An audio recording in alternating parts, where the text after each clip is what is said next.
É dicir, ti que padeceches a represión, vas morrer nun hospital que leva nas súas sabas o nome dun dos asasinos, e o peor non é eso, o peor é que lle queres, é dicir, vas morrer, e vas morrer derrotado ata o final.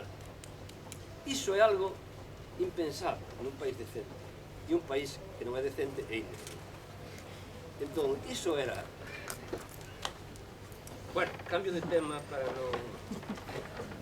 Quería unha cousa que me acordei cando me documentei na vida dos personaxes da cidade e da xente daquela época, era que todos, há unha evidencia, pero eu constatei no percorrido vital de personaxes que investiguei e de outros de como era a vida naquela época. Levoume a unha cousa moi simple e moi evidente. Os universitarios galegos, igual que os de calquera outra parte da Europa, cando facían o que chamamos os estudos de posgrao, iban a Berlín. A biografía dos personaxes que eu investiguei, ao final, iban a Berlín. E tanto tiñan que fora de esquerdas como de dereitas. E isto non era algo daqui.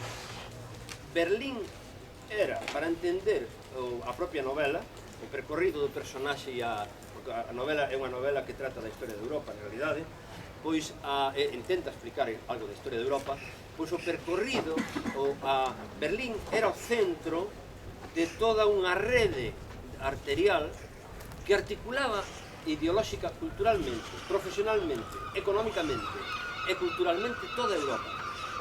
Todos os universitarios europeos que tiñan unha especialización pasaron por aquí. E faime gracia pensar que na miña cidade, cando eu investigo na miña cidade, dos 5 asinantes do primeiro manifesto fascista, e isto podeme corrixir Emilio Grandeo, ao millor, dos 5 asinantes do primeiro manifesto fascista que houve en España, que foi convocado por Ramiro Ledesma Ramos, sallagués, como meu pai, pois 2 estaban en Santiago.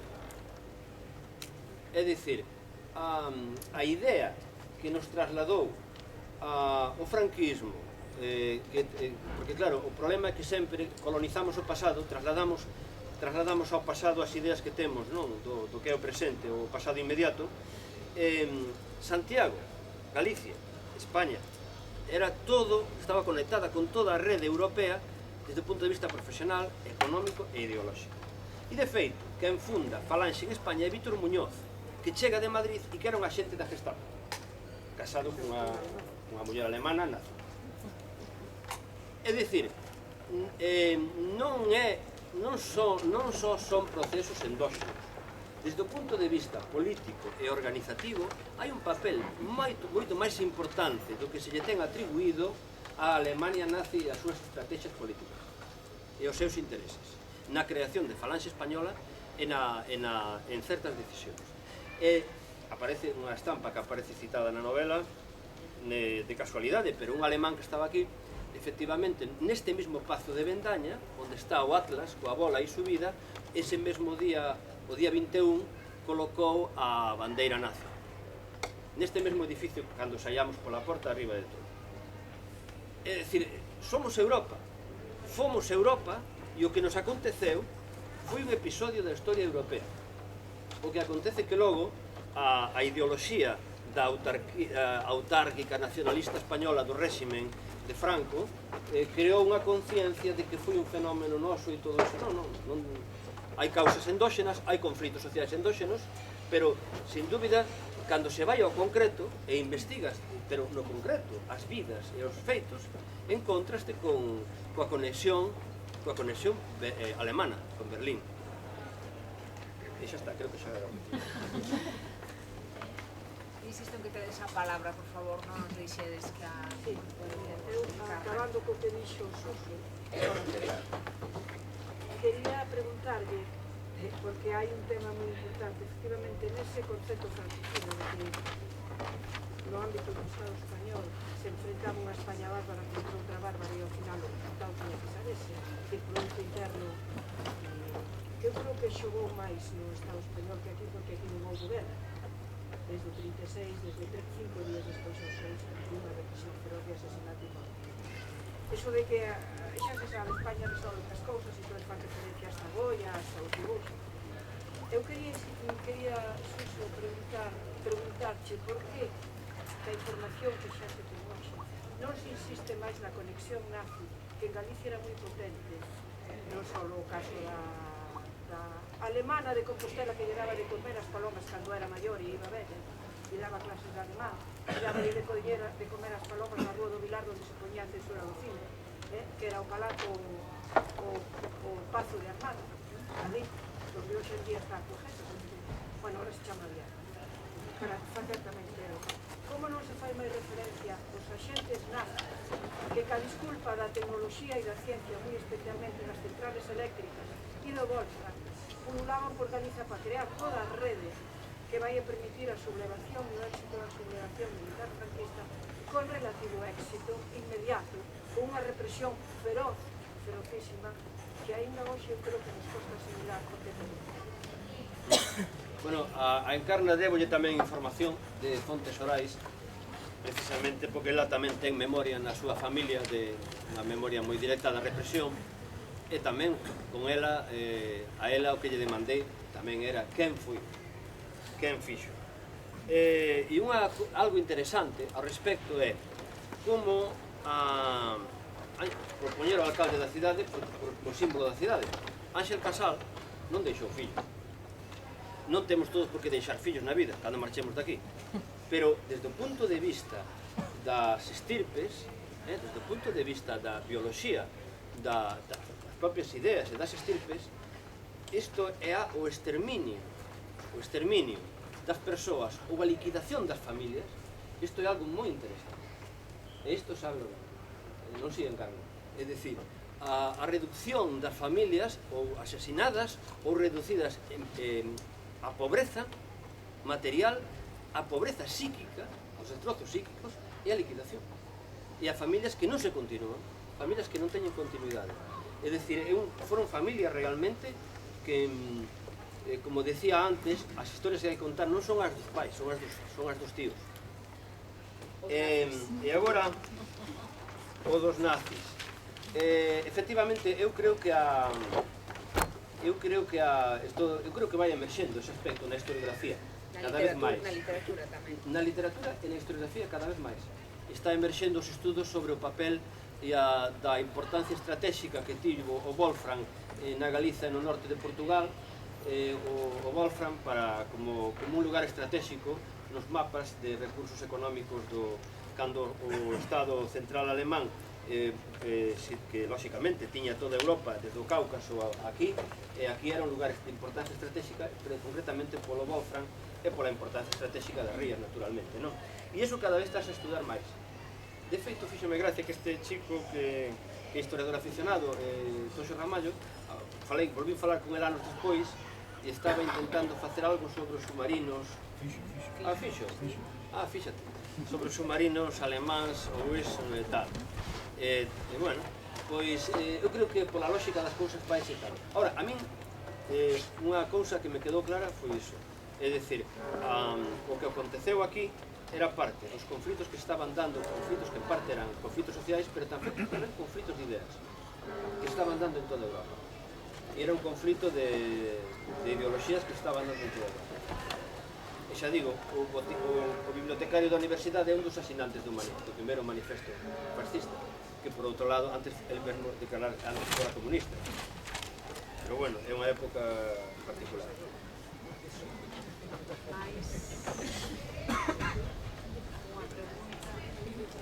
Perdón, outro dos asinantes fora dirixir a tese Heidegger, e era unha tese sobre Hegel.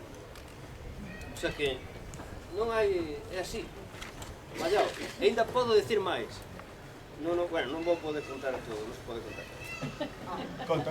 Por que non? Bueno, a ver, pódese contar que... todo. Conta. Como non? Estamos en familia. Pódese contar.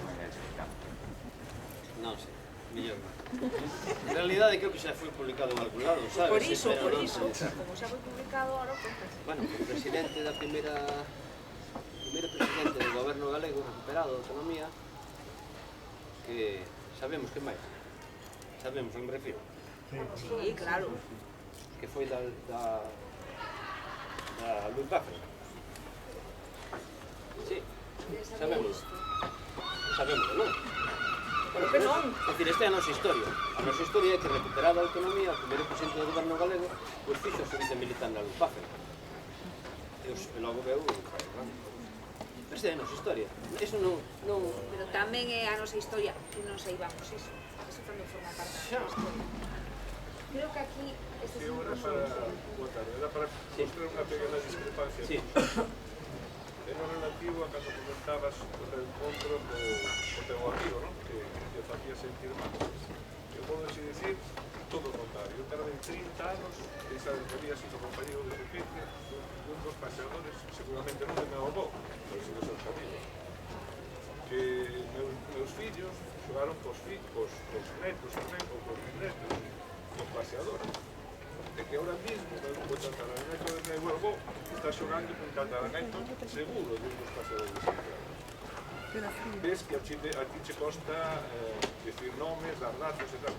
Ahora que sabemos moi avanzado e moitos datos de todas as víctimas, penso que o único que necesitamos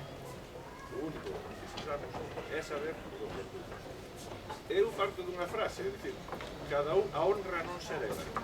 É dicir, eu non sentiría ninguna repulsa polo fillo do que matou a meu avó, por exemplo. Pero sí necesito saber, porque senón sería a victoria deles cando enrodearon a minha familia, cando non se paraban a meu avó, esa sería a súa victoria.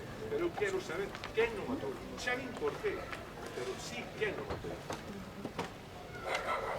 É algo a vida ten sentido cando a transformamos en relato. É dicir, cando comprendemos o proceso das cousas. Entón é cando podemos daí derivar o sentido. Entón non temos o relato, non temos o relato. Parte do relato é saber que aconteceu e que non fixo, claro. Senón é que sabemos que se nos, sobre todo porque sabemos que se nos oculta. Eso é certo. Entón iso crea realmente a conciencia de que non somos donos da nosa vida. Somos donos da nosa vida, ese é o proceso vital que fai o anciano. O ancián, cando é maior, faise dono da súa vida lembrando, relembrando, elaborando e construindo o relato. Mais, nós, para facermonos adultos, temos que saber. Eu, precisamente, unha parte do sentido para min de escribir o libro foi averiguar cal era a cidade onde me criara. Realmente, eu descoñecía a miña cidade, eu comprendín que eu descoñecía a miña cidade, que había todo un lado que era fantasmal. Había un lado da miña cidade que era fantasmal, que eran vagamente asomaba algún conto, algunha estampa tráxica, grotesca, pero era fantasmal. Entón, eu quixen facerme dono do relato da cidade.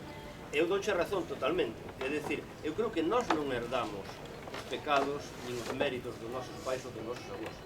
Precisamente considero por iso un erro que é comprensible psicolóxicamente cando no caso dos escritores esa novelística que pretende xustificar nacimos aquí, que debemos facer? E os nosos pais bastante fixeron sobrevivindo, que era o seu labor, e dándonos de comer e criándonos, e fixeron o que debían, e non podían facer máis.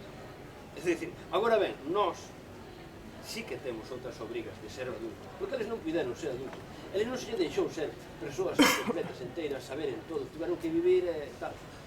Ollo, que tamén hai toda unha intrahistoria dos nosos maiores, porque, por que? E logo, papá ou mamá, por que non ides a comprar esta farmacia e comprar aquela outra que queda un pouco máis alá? Ou por que se compran estes ultramarinos que está ali e non no do outro? É dicir, sí que houbo lealtades tamén e recoñecementos. A mínima dose de dignidade que se lle permitiu vivir era o seu permitido. Tamén. Mira, pero... boa tarde. O problema non é o resto. O problema non é que sabemos demasiado. O problema non é que en realidade, estamos vendo agora, todo o mundo sabe quen foron os verdugos. Todo o mundo, só con preguntalo, o son por sempre, ou o supón con un certo marxen de error. O problema non é digamos, eu creo que o teu atrevimento foi atreverte, que o dixeche, a decilo, aí agora dezado. O problema da sociedade española e galega é que non o di, non se pronuncian os nomes sen nome. Hai unha... Pero si o sabemos. Hai unha... Hai unha figura que se fala da comida que simboliza a relación enfermiza co pasado da sociedade española, que é a figura de Torrente Ballester. E por iso incluí no libro a Torrente Ballester e por iso tiven conflitos coa familia e coa Fundación Torrente. Pasou o seguinte, a Torrente foi, tense dito del que ten colaborado en Madrid en algunha revista anarquista e tal, bueno, son cousas que hasta 18, 19 anos hasta non se lle ten por que ter consideración, pero logo sí que foi un do Partido Galeguista, xa sendo unha persoa con máis de 20 anos, incluso mesmo un home casado, é dicir, unha persoa adulta, e tivo responsabilidades no comité local do Partido Galeguista de Santiago. É dicir, era unha persoa adulta que asumiu responsabilidades e que actuou. Posteriormente, Torrente evolucionou e apareceu, figurou en algunha candidatura da extrema dereita. Non recordo se foi de unha candidatura municipal carlista, pero dicir, xa figurou nunha candidatura da extrema dereita, a dereita radical ideolóxica, non? E no momento en que o golpe de Estado acontece aquí, ele está en París e xa está da man dos golpistas. Ele xa foi, antes diso, xa na universidade, xa se decantou como simpatizante dos que estaban preparando o golpe da tal, e cando está en París está da man da embaixada e dos golpistas, da extrema dereita. E cando ven aquí, efectivamente, incorpórase e faise de falanxe. Bueno, el non pasa nada, pero fixo de falanxe e, ademais deso, deu aulas na Universidade de Santiago, de onde foron purgados outros profesores, naturalmente. El deu aulas vestido de falanxista, cos correaxes, coas botas de cana, e daba clase a aula, porque xeino por un que foi profesor meu, alumno seu, que coa fusta iba dando así, chas, disfrutaba coa estética e con ser fascista. Era un fascista, e disfrutou das prebendas, e dirixiu o xornal de falanxe en Ferrol, cando no Ferrol fusilaban xente todos os días, e non fusilaban un nin dous, fusilaban a 10, a 12 e a 20. E ele escribía todos os días, como cando saía no boletín de falanxe, periódico, e dicía as consignas e tal, e erradicaremos el mal, e todas esas cousas. E era un home adulto e sabía o que facía. Con posterioridade, estivo en Burgos, na corte de Burgos, onde estaba o cuartel general do general Franco e dos militares sublevados, e formou e tivo responsabilidades e tivo prebendas. E despois da guerra tamén as tivo. Era profesor na Escola Naval en Madrid. E despois, efectivamente, houve dous xestos que tivo, un deles foi asinar unha carta de protesta polo trato que a Guardia Civil fixera aos mineiros asturianos nunha folga, e efectivamente retiráronlle o emprego de profesor. Efectivamente, iso conta o él. Esta é a peripecia, o viaxe político de Torrente Ballester. Que acontece? Torrente Ballester chega un momento en que o que nos contan a nós e o que conta ele, e o que todo o mundo dá por boca, a xinte, é o seguinte: yo era galleguista e tamén había publicado en periódicos anarquistas, pero cando estaba en París, hubo aquí el golpe de Estado, yo me vine para aquí e mis tías me dijeron: ponte la camisa azul, hazte de falange para que no te maten como están matando a tus amigos. Y entonces yo, que tenía miedo, me hice falangista. Entonces, a partir de ese momento, todos decimos: bueno, hombre, normal, pobre, y tal. Y luego tuvo buenos empleos, cuando otros estaban muertos o exiliados o sin trabajo, el propio Pero Pedrallo, muchos otros, y tuvo buenos empleos, bueno, normal. Y luego ya fue demócrata, se hizo demócrata. Y es una puñetera mentira. Es mentira. Entonces, cando Torrente Ballester actúa como un neno pequeno, incapaz de asumir a súa biografía, e pretende que os demais compremos ese conto, que aceptemos esa historia, o que está facendo é tratándonos de nenos. Pero o asunto é que funcionou. Porque todos, a sociedade española é unha sociedade que quería querer eso. é porque non houbo ningún estudioso, ningún profesor que lle dixese oiga, iso non é certo. E por qué? Pois porque o consenso político, social, editorial, periodístico é absoluto, aínda hoxe en día. De Torrente, por meter a Torrente, a min no ABC chamaronme inquisidor, en machacarme. E tiven problemas, efectivamente. Tiven problemas con esta xente. Quizáis teña que ver con isto a dificultade que está atopando para sair a luz por fin, despois de moito tempo, de tensións para conseguir os permisos e demais, certa parte do epistolario de Torrente que me consta por conversas coa persoa que está a editar. Bueno, seguiríamos tempo nesta viaxe, coido, pola memoria e pola literatura. E agora convido, creo que hai aquí unha pregunta, vai ser a derradeira,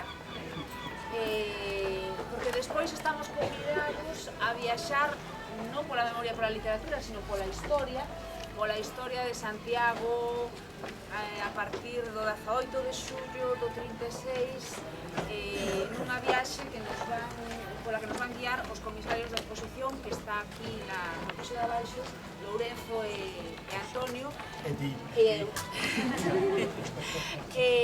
Aproveitando que aquí está todo moi preto e que estamos a 5 minutos do teatro principal onde temos a seta da tarde a conferencia da profesora Elizabeth Jelly.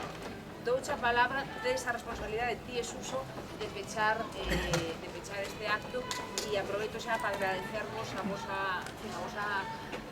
asistencia e diría casi participación polo interese que deixo nas caras, non? Ainda que casi ninguén fala. Suso, ¿hasta dónde llegaste investigando tu historia familiar que puedas contarnos? ¿Y qué fue lo que quisiste escribir siempre y nunca fuiste capaz? Hasta onde chegou investigando a súa historia familiar e que foi algo que quixo escribir, que non chegou a escribir e que, bueno, que nos podía contar agora. Como agasallo de despedida, Suso. Para recoñecermos de facto que son outros tempos. Na miña historia familiar, fixena noutro libro, o libro posterior, pero o último libro que publiquei leva un texto, o libro chamase Sonámbulos, e leva un texto que se chama Negocios de Familia, na que enlacei con estes temas da memoria, porque non só o tema do golpe, sino o tema do franquismo. E entón, en Sonámbulos, un texto que se chama Negocios de Familia, trata do encontro entre un guardia civil que estuvo no pelotón de fusilamento no ano 75 e un militante dunha organización de onde foron fusilados, concretamente no ano 75 mataron a 5 mozos, 2 eran de ETA e 3 eran do Franco. Entón eu encontro entre un militante da célula de un dos fusilados e tal. Entón, iso para min é de novo tamén un tema deses que tamén me costou moito contar, falar deso con ecuanimidade e con verdade, non? Intentalo. Na historia familiar investiguei a historia non por ese afán de desvelar este aspecto político, sino por coñecemento. Fixen un libro e encontreime efectivamente con que eu son o fillo do supervivinte e o meu tío é o que marchou, que era Roxo, foi o que marchou para América e alá se perdeu. E eu levo o meu segundo nome e o nome do meu tío, Miguel. Entón eu sei que cargo fantasmas e que teño un deber. Nada máis, non?